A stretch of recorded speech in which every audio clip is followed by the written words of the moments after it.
So one Sunday, a church worship service was going really well. Everything was being done right. All the music was good. Everything was going on. And right before the pastor got to preach, there was all of a sudden a big flash of light and some smoke. And a loud boom echoed in the room. And right in front of the pulpit appeared this little red creature with horns on it and a staff and a long tail, right? As the congregation saw this incarnate vision of Satan showing up at their church, of course, they started to scramble, and they were running over each other and pushing each other out of the way so they could get out of the doors and get away. And of course, Satan was there taunting at them and excited that they were so scared of him until he looked over to his side, and he noticed one older gentleman. I'm pointing here, not at any of you up there, down here, this empty chair, right? One older gentleman who just sat there. He just sat there, and Satan went over to him and he said, "Don't you know who I am?" And the man just nonchalantly, "Yes, I know who you are." Well, aren't you scared of me? Aren't you afraid of me? And the man said, "Nope." And Satan then stammered a little bit, and he tried to scratch his head a little, and he said, "Well, why not?" And the man quickly snorted, "Why should I be scared of you? I've been married to your sister for 35 years.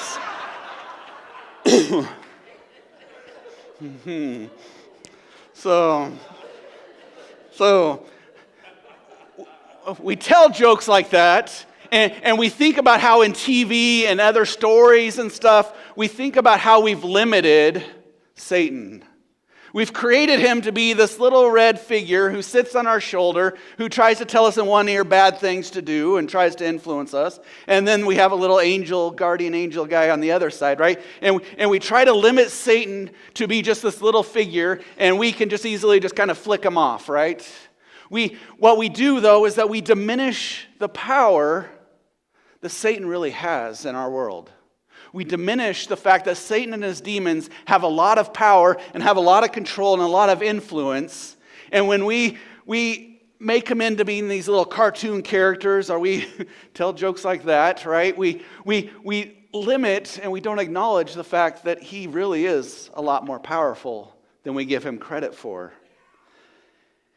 In his book, The Screwtape Letters, C.S. Lewis writes this whole story about a demon named Screwtape who's writing a set of letters to his nephew, Wormwood, who's also a demon. And C.S. Lewis, in this book, if you haven't read the book before, he kind of takes this playful look, this fictional look at some of the church theology, writing it through these letters called the Screwtape Letters. And in it, at the very beginning of it, he has this quote that he says, "There are two equal and opposite errors into which our race can fall about devil and demons. One is to disbelieve in their existence at all. The other is to believe and to feel an excessive and unhealthy interest in them. They themselves are equally pleased by both errors and hail a materialistic and magician with the same delight." The point of that scripture, or that quote from C.S. Lewis, is the fact that we often look at Satan, and some of us kind of go in between. We pretend like, oh, it's not that big a deal. Doesn't really have that much power. He's just not any different than that magician I just watched on TV. Or sometimes we overdo it, and we spend so much time worrying about everywhere I look, there's Satan, there's a demon. Everywhere I go, there's something there. And so we then over-worry ourselves about it. But we need to realize that the work of Satan and the work of his demons is very real in the world that we face. It's not something new, though. It's not something that has just happened over the last generations. But as we continue our series looking at the life of Jesus, we realize that Jesus has two main oppositions throughout the Gospel of Mark as we read it. The first one is unfortunately the religious leaders. Those who say, this is what it means to be a follower of God. Check all the boxes, please. And then the other one is Satan and his demons, who are there trying to tempt people away, who are trying to distort people's view, who are trying to work against Jesus and the things that he's doing. We even see a time where Jesus is tempted by Satan in the wilderness. We see also throughout various times the stories where demons have possessed people and then they try to get in the way of Jesus and his ministry on earth. And that's kind of where we find ourselves today. We're in Mark chapter 5, and we're looking at a story where Jesus encounters a man who is demon-possessed. And so if you want to open to Mark 5, we're going to kind of walk through the story a little bit, looking at a few of the scriptures. Of course, it'll be on the screen for you if you need it to be. But Mark chapter 5, starting at verse 1, Jesus and his disciples came to the other side of the lake, to the region of the Gerasenes. As soon as Jesus got out of the boat, a man possessed by an evil spirit came out of the tombs. This man lived among the tombs, and no one was ever strong enough to restrain him, even with a chain. He had been secured many times with leg irons and chains, but he broke the chains and smashed the leg irons. Now, if we can imagine, Jesus has been teaching, and Jesus says, okay, we're done teaching here, and kind of to give a little bit of space, he goes, let's go across the sea. Let's go across this lake, and let's go to the other side, and it'll take people a lot longer to walk all the way around, so we can give us a little bit of space. And so Jesus and his disciples start out across, and as they get to the other side, it's probably still dark out. And as they're making landfall, you can imagine being around the side of a lake while it's still kind of dark out a little bit. Maybe there's a little bit of fog. Maybe there's some other things going on, and we wonder about this scene that maybe sets it up to be a little bit scary, right? We see movies and shows where people do this and those things happen. The first thought I had this week was I was thinking of a good Scooby-Doo cartoon. Okay? Scooby and the gang get out of the boat. It's dark out. It's a little foggy. They're near the water's edge, and they hear all the creaks and ripples and all the different things going on when suddenly a man comes running out of the woods towards them. He has broken loose of some chains, and so you hear chains rattling, and you hear him yelling all kinds of incoherent things, right? Maybe John jumps into Peter's arms with a big gulp. Maybe James screams a little bit. Maybe Judas drops his glasses and he's looking all over for them. Maybe Andrew is looking for a Scooby snack so he has some courage. But really, Jesus is unbothered by all that's going on. I can tease a little bit about Scooby-Doo and stuff like that, but really what we know is that they come out and they come off the boat, and as soon as they come off the boat, this man comes towards them, and Jesus stands there, and he waits for the man.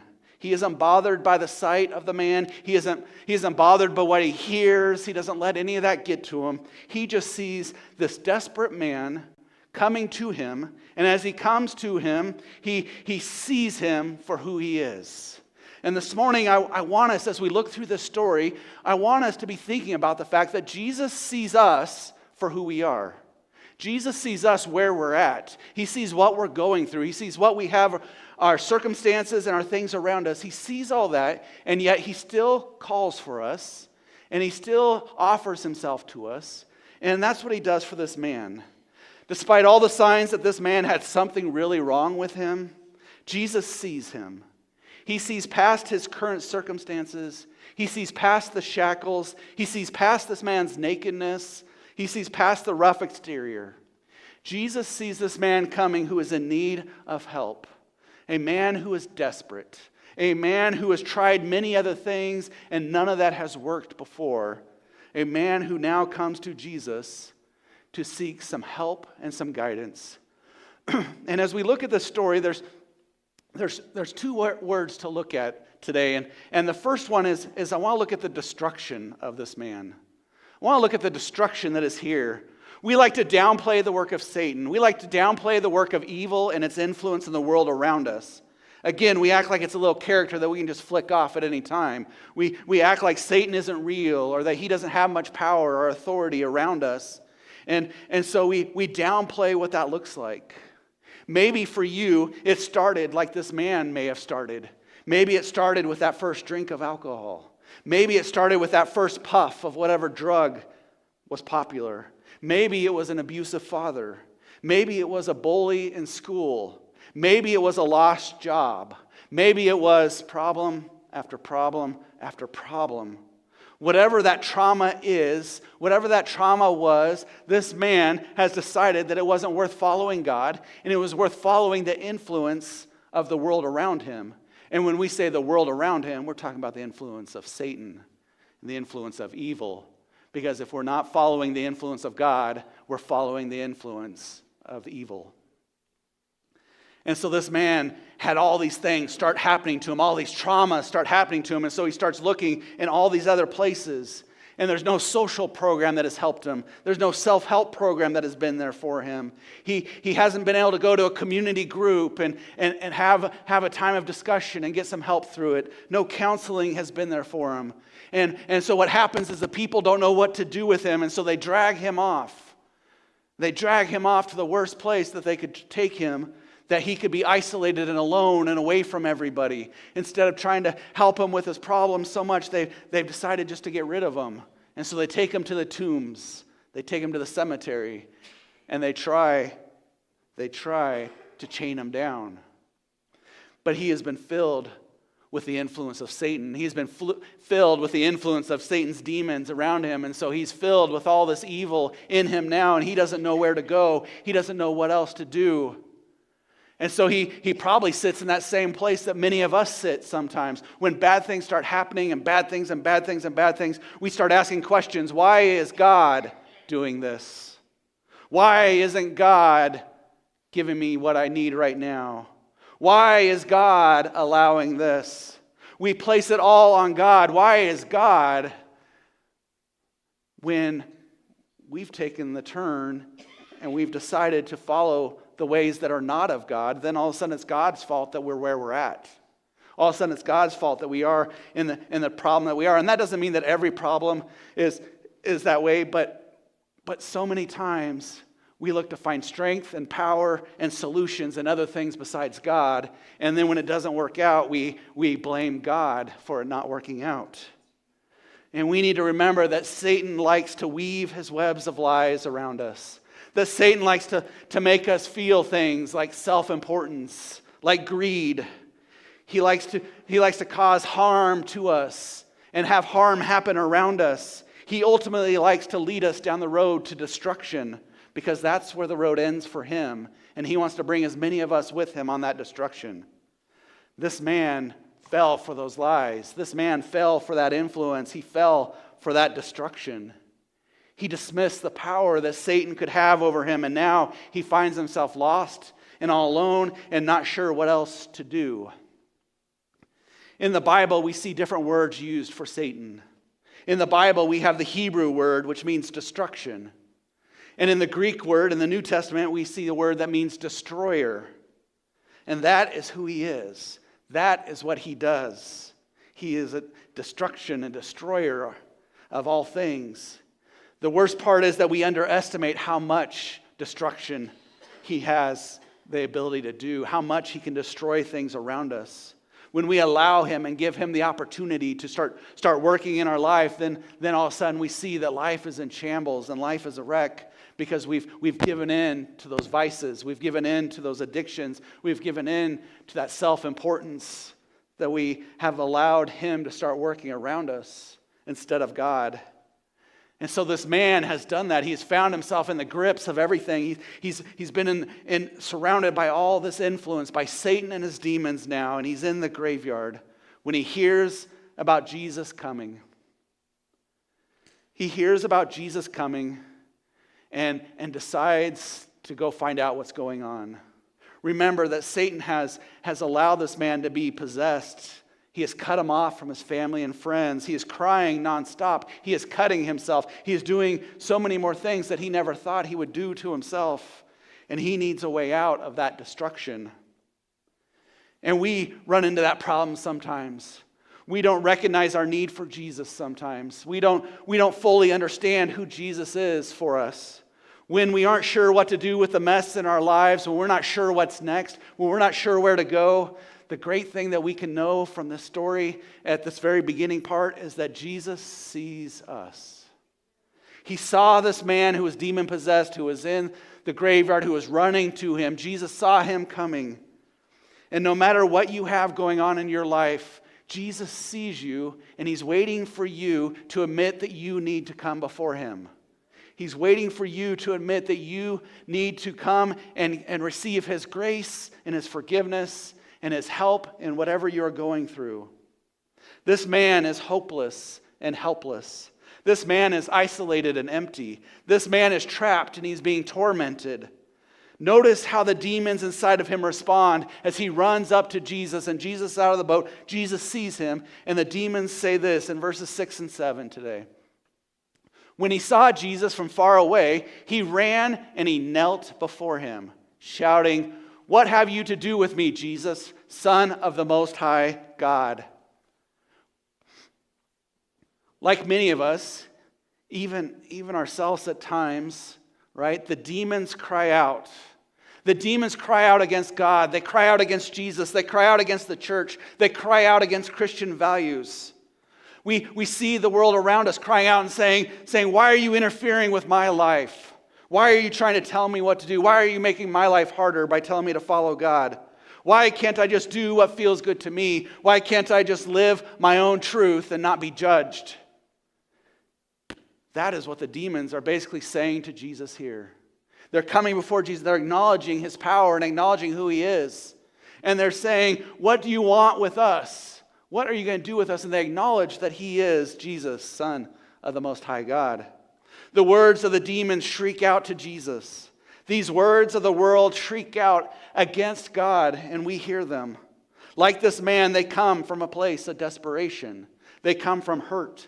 They come from misunderstanding. They come from places where people just don't understand what it is that Jesus really brings to us because they haven't heard about it and they haven't experienced it yet, and they just listen to the stereotypes that are out there. Yet as they shriek out and they yell in the face of Jesus, Jesus sees beyond them. Jesus sees this man. Jesus sees our hurt. Jesus sees our questions. Jesus sees our community and our culture and our neighbors who are crying out. He sees beyond the hurt and the pain that are behind these questions. He sees beyond the torture. He sees beyond the torment. He sees a person who is loved by the Father. He sees a person who was created to live free of that torment and that torture. A person who was meant to be loved and a person who was meant to be shown love. He sees a person who is special in the eyes of the Creator. He sees someone who was meant to live and be so much more, and that has allowed the destruction of Satan to influence them and bring them down. And so Jesus sees with eyes of hope and of love and of forgiveness for any of those who want to come before him and kneel before him and ask him to help them out. And that's where we get to the word deliverance today. Jesus sees this man, and instead of just sending him off, instead of saying, "Oh, this man is just a nuisance, this man is worthless. I mean, the people of the village can't even contain this guy, so I don't want anything to do with him." Instead of pushing him off and making that judgment, Jesus sees the man and he engages him. He sees him and he does something very important. He asks what his name is. If you want to make sure that somebody knows that you see them and you understand them, know their name. Repeat their name. Say their name to them. That's how we feel connected when people know what our names are and people use them as names. It's often said that when you have a visitor to a church, and if you can get at least 5 people to learn that visitor's name and say it to them before they leave, that there's a great chance that they'll return the next week. And if they return that second week and those 5 people all remember their name, then they're more likely to come back again and again as people learn their names. That's what the value is there. And so Jesus knows. He sees who this man is. He sees that there's problems. And he sees a man who needs loved. And he says, "What is your name?" Verse 9 today. Jesus asked him, "What is your name?" He responded, "Legion is my name, because we are many." This man isn't just possessed by one demon. Okay? He's not being confused and using different pronouns, right? He is really many inside one body. In Rome, a Roman legion consisted of 6,000 highly trained soldiers. 6,000 highly trained soldiers. This man saying his name is Legion means that he has an army of evil spirits who are inside of him. No wonder he's tortured. No wonder he's tormented. No wonder he has the strength to break all those chains and yells and screams and does all these weird things, because he's got all this fighting just inside of him alone. And you may be here today and you may be listening to this message and you may not have a legion of demons inside of you. I haven't seen anyone who has.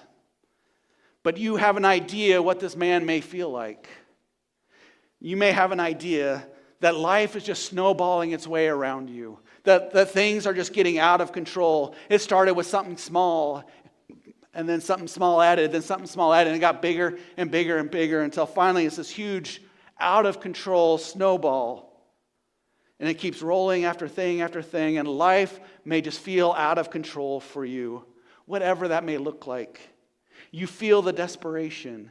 You feel the tortured thoughts. You feel the anxiousness. You feel the anger. You feel the destruction. You feel the depression. You feel all that life is bringing at you, and you just want to scream out. You just want to yell out that, why can't things be better? Why can't things be more in control and more stable? I just can't anymore, right? And we blame God, and we blame other people, and we blame this, and we blame that. And so we start then finding ourselves getting into things that we never thought we'd get into. And then we get addicted to things. And when I say addicted, the first thing that always comes to mind usually is alcohol or drugs, but there are lots of other addictions that are out there. Do you spend more money than you take in? Do you watch a ton of TV because that's your way to just zone out? You could fill in the blank. If you're doing something excessively and it's meant to be kind of a way to separate yourself from reality, then it becomes an addiction that then takes control. And so as we look at those things, and this man is like, I am tortured with a legion of demons inside of me.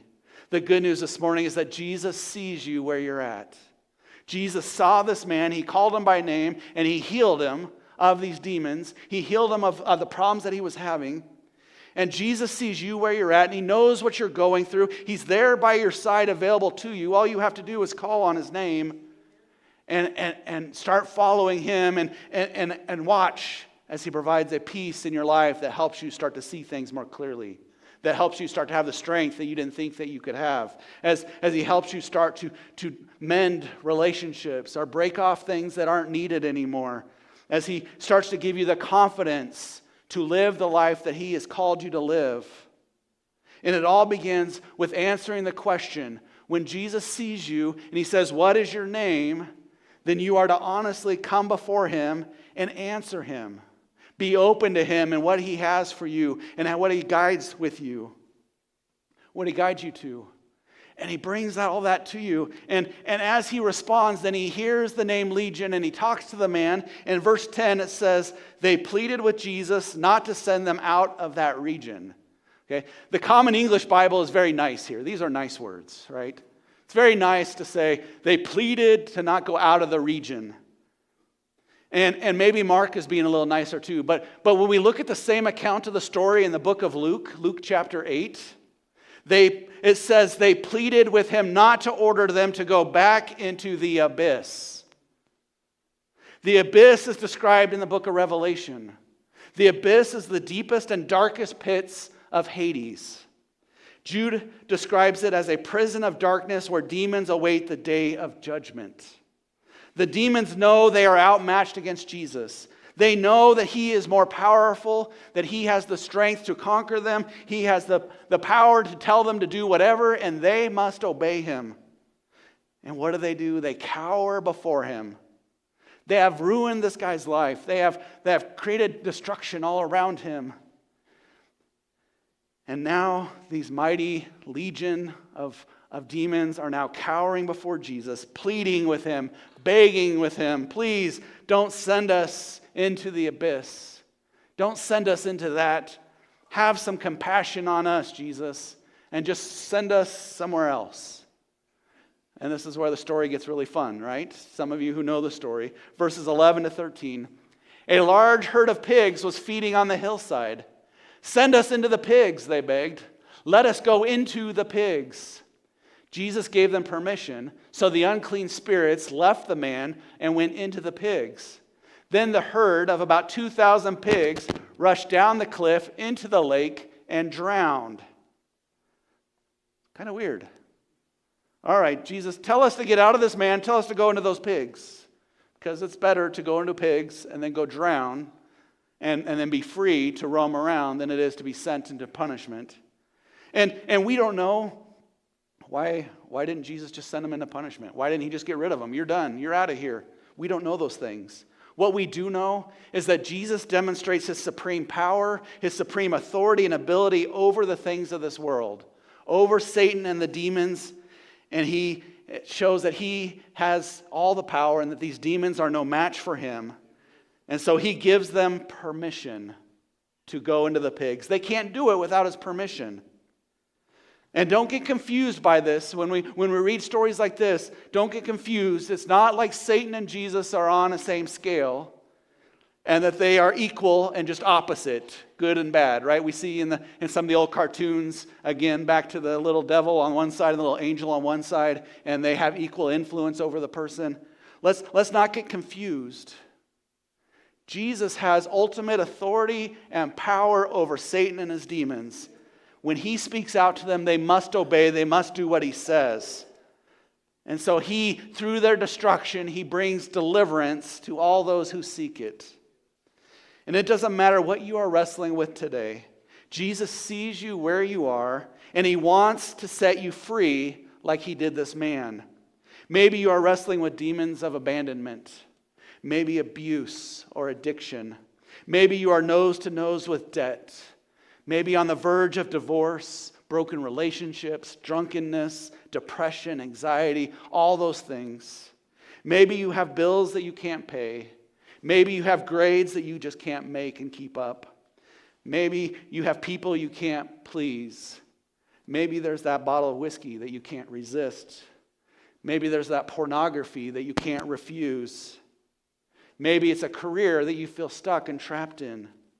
Maybe it's a past that you can't shake or a future that you really don't want to face. Wherever you are today, whatever you are feeling today, you are feeling all alone in the tombs like this man. And you feel like you're stuck and you feel like you're trapped. You feel like people are avoiding you and your clothes are tattered. You have chains around you and you don't know what's coming next and you don't know what to do next. You just feel trapped. But the road back, the road out of those things begins with one thing. It begins with the fact that wherever you are today, whatever you are going through, Jesus sees you. And with Jesus seeing you, he wants you to experience peace and understanding and forgiveness and acceptance that only he can bring. That only he brings the power to overcome all those things that are holding you back. He has the power to help you overcome those demons that you are facing. Some of you, it will be instantly, right? We're able to just go, hey, God, help me with this, and it's pretty instant. But sometimes it takes a while to battle. Sometimes it takes a little while to get through some of the consequences of those things. It takes a little bit of work, but Jesus says, you know what? I see you, and I love you, and I'm ready to journey with you to get you through this. He doesn't say, go clean yourself up and come back, and then we'll start again. He doesn't say, oh, that's your third strike, you're out. He doesn't say, that's it, I've tried enough with you. Jesus says, no, I see you. I love you. I want to be part of your life, and I want to show you that I have the power and it can help you get through this. The awesome part of this story that we see with this man is that deliverance that happens to him. Verse 15 is evident by the people around him. It says, they came to Jesus and saw the man who used to be demon-possessed. They saw the very man who had been filled with many demons sitting there, fully dressed and completely sane. The people of the village, they heard about Jesus being here and they heard about Jesus was doing something with this man. And let's be honest, when we hear about a car crash, we go to see what happened in the car crash. We go to see if the cars are tangled up and we go to see what's going on and what's happening. These people were going to say, "Oh, Jesus is going to take care of this man. He's out of here now. We finally got someone to give us peace and order around here." And Jesus provides a deliverance that allows that man to be clear-minded. Mark doesn't emphasize as much. I think Matthew does a little more, that he was naked up to this point. And so to say he was fully dressed and completely sane, Jesus brought deliverance to this man. And it wasn't just evident to this man. And when Jesus brings deliverance to us, it's not just evident to us, but it shows in our life. It shows in the way that we live and the things that we do. Jesus sees you, and he wants to bring restoration, healing, acceptance, love, and peace. All you have to do is step towards him. Realize that he sees you, and he's calling for you. He's asking what your name is, and you just need to step up and tell him your name, and tell him what you're going through, and ask him to help guide your life, to help start moving you forward in all that you do. And so we see that with Jesus today, as he wants to work with us. One of the important parts of this story, and I don't have the scripture up there for it, was the fact that in the verses following, the man wants to go with Jesus. And Jesus says, "No, you need to stay here. You need to stay here and be an example to those around you. You need to stay here and tell other people about what I have done for you, so that they might believe as well." And our job is through the destruction to be delivered, and then after we're delivered, we're deployed, was the third word that came to mind. We're then encouraged to go and be ambassadors for Jesus, telling others about what we've done, about what we've been through, about how we've helped with that. And as I was writing this sermon this week, I thought about that. There are some of you here who have been through addictions, and you've been in recovery. And some of you, it's been, I mean, Kathy Holcomb, last year you were deathly sick. And Jesus said, "I'm healing your body, but no more cigarettes," and you haven't touched a cigarette in a year. Right? And so some of you are at some of that point. Some of you are still battling with it. I understand you're still going through it, and Jesus is trying to help you. And then as I was reading through Facebook messages, April Cohen is 30 years clean this month. 30 years, yes. And I know, Don Landon, you have a great story of alcoholism and being free of that. And even just before service, talking to Eric, and he's talking about being free of nicotine. And Jesus provides that healing from those things. He frees us from the addictions to pornography and to money and to all those different types of things. And so we just need to realize that Jesus sees us. And sometimes that's the most important thing that we can say to somebody.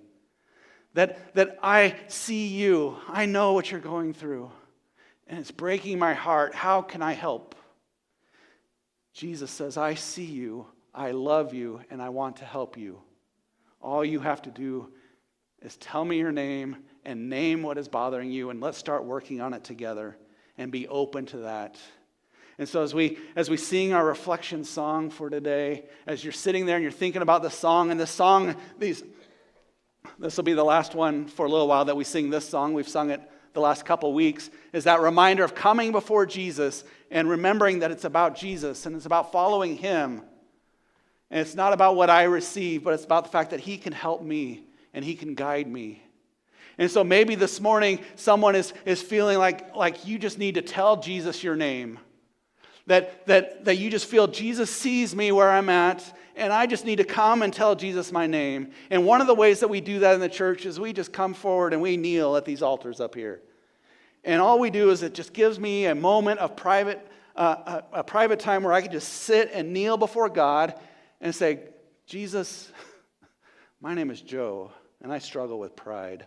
Help me through that." That's all you have to do.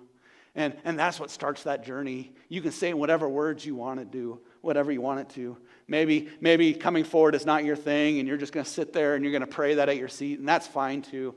But I encourage you, if you pray some kind of prayer today that you need some help with, and you feel that Jesus is asking you to start dealing with, I encourage you to find somebody to tell who you trust. Come and make an appointment to talk to me or find a friend, somebody sitting around you this morning. It could be anybody, but somebody that you trust who you know is a follower of Jesus who can give you some good guidance and help with some direction on getting started with what that means. But feel free to pray where you're at. Come forward and pray, whatever that means to you. Maybe you're just singing this song as your prayer this morning, whatever that may be. After the song is over, I will lead us in a time of prayer together. Thank you.